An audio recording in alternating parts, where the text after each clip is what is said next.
We provide a gamut of services such as the procurement services, freight forwarding, warehousing and inventory, and container management. In the last quarter, we responded to over 580 procurement requests, totalling just under 800,000 AUD. The majority of procurement these days tends to lead towards local procurement, which for us in the last quarter was about 83%. We also, under the last quarter, imported over 57 cubic metres of air freight and over 58 cubic metres of sea freight.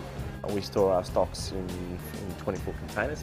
This program has approximately 42 containers consisting of general consumables and rations, both dries and perishable.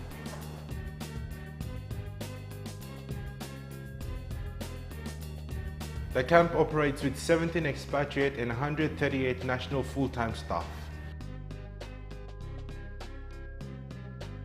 We serve approximately 12,000 meals per month.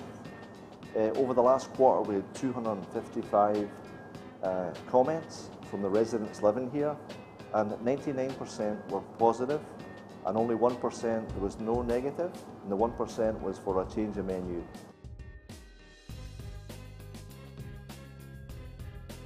Our ground staff here are involved in maintaining the lawns. The environmental section is not only involved in looking after the swimming pool, but they're also in charge with removal of feral animals from base. We have a fully equipped gym. They're also responsible for looking after all the grounds or fitness equipment, as in tennis rackets, and we have golf clubs supplied here. Plus they also do a bike session. We supply our own power on base. We don't rely on town power at all. We have a dedicated maritime technician who looks after the outboard motors on the AFB ribs here. The internet service here is what they call the welfare net, and we've been able to maintain the welfare net at a 98% availability throughout the period that we've had it.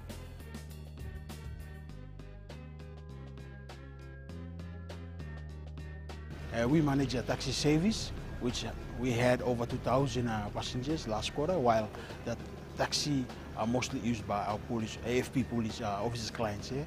A lot of our trips are dedicated to school runs.